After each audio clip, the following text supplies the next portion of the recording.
Pernah nggak sih kita ada di posisi di mana kita lihat ada yang nggak beres, terus ada suara kecil di dalam hati yang nyuruh, ngomong dong. Tapi kita milih diem? Kayaknya kita semua pernah ya ngalamin itu. Nah, hari ini kita bakal coba bongkar. Kenapa sih kita sering banget milih diem dan ngebungkam suara hati kita sendiri? Coba deh ingat-ingat lagi. Mungkin pas lagi rapat kerja, ada ide yang jelek kok disetujuin semua orang.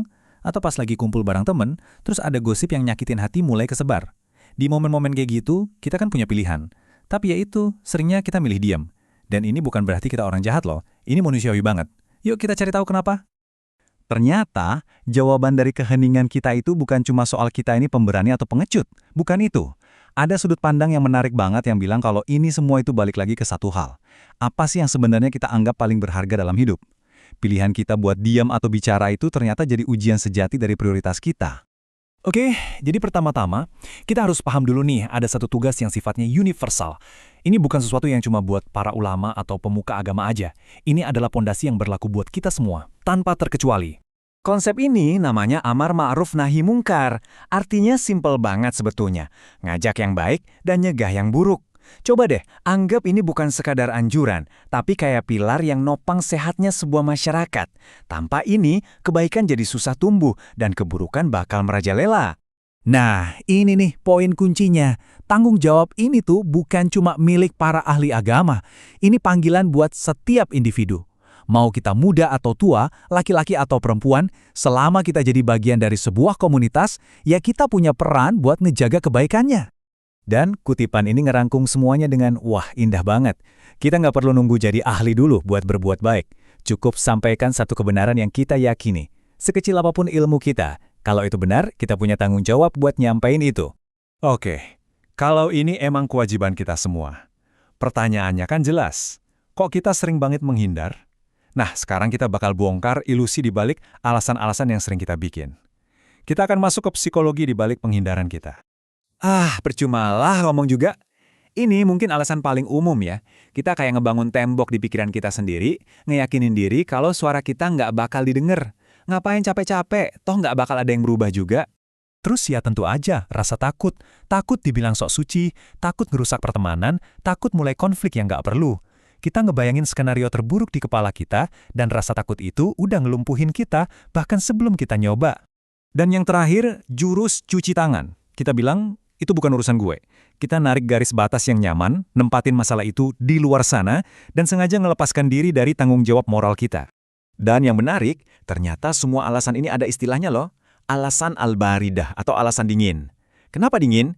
Karena alasan-alasan ini tuh nggak punya dasar yang beneran kuat. Itu bukan kenyataan, tapi cuma hayalan yang kita ciptain dari rasa malas dan takut. Cuma dalih aja buat ngebelain keengganan kita. Nah, sekarang kita masuk ke bagian yang mungkin bakal paling nonjok ya. Mari kita lihat cermin ini bareng-bareng. Ini adalah tes prioritas yang sesungguhnya, yang ngebandingin antara harga diri kita dan agama kita. Coba diperhatiin bedanya. Kalau ada orang nyuri duit kita, katakanlah 200.000 aja deh, atau menghina kita di depan umum, wah kita pasti ngamukan. Kita bakal kejar, kita tuntut, kita nggak bakal tinggal diam. Tapi, begitu kita lihat ada prinsip kebenaran yang dilanggar, kok kita tiba-tiba jadi pasif. Tiba-tiba semua alasan dingin itu keluar.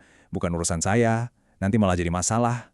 Rasa marah dan hasrat buat melindungi itu hilang entah kemana. Nah, ini dia pertanyaan intinya. Masa iya sih harta sama harga diri kita itu lebih mulia daripada prinsip agama kita? Kalau reaksi kita lebih keras pas kehilangan duit daripada pas lihat kebenaran diinjek-injak, itu artinya apa soal apa yang sebenarnya kita sembah? Ini momen refleksi yang jujur banget buat kita.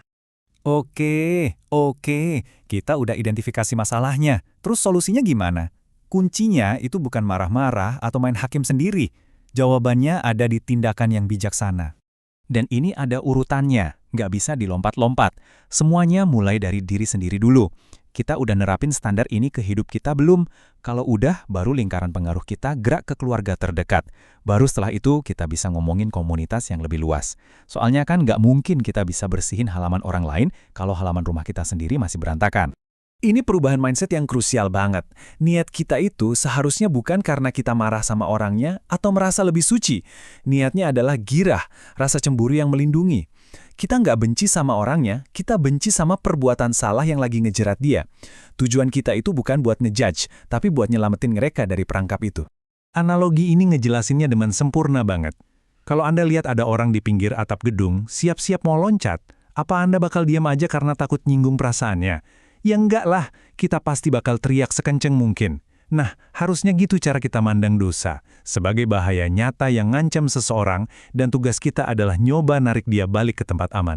Tapi, apa ini artinya kita harus selalu, setiap saat ngomong di semua situasi? Ya tentu nggak juga. Ada pengecualian yang ketat, di mana diem itu jadi pilihan yang dibolehin. Yuk kita lihat kapan aja itu. Aturannya itu spesifik banget. Kita cuma boleh diem kalau kita benar-benar yakin. Bukan cuma nebak-nebak atau ngerasa doang. Kondisinya ada dua. Pertama, kalau ngomong bakal ngedatengin bahaya besar yang nggak bisa kita tahan. Kedua, kalau kita udah tahu pasti dari pengalaman sebelumnya, kalau omongan kita sama sekali nggak bakal didengerin. Tapi, ada tapinya nih. Dan ini penting banget buat dicatat. Izin buat diem ini tuh cuma keringanan. Jalan yang lebih gampang. Jalan yang lebih mulia, jalan yang ideal, ya tetap bicara dengan bijaksana, bahkan pas lagi susah. Itu pilihan yang lebih utama. Oke, kita tutup dengan pertanyaan terakhir ini ya. Bayangin deh, orang yang paling Anda sayang lagi berdiri di depan ular berbisa. Apa Anda bakal diam aja karena takut teriakan Anda bikin dia tersinggung? Tentu enggak kan? Anda bakal teriak, dorong, ngelakuin apa aja buat nyelamatin dia. Pertanyaannya, kenapa kita nggak punya rasa urgensi yang sama saat bahaya yang ngancam mereka itu bukan bahaya fisik, tapi bahaya spiritual? Coba direnungkan.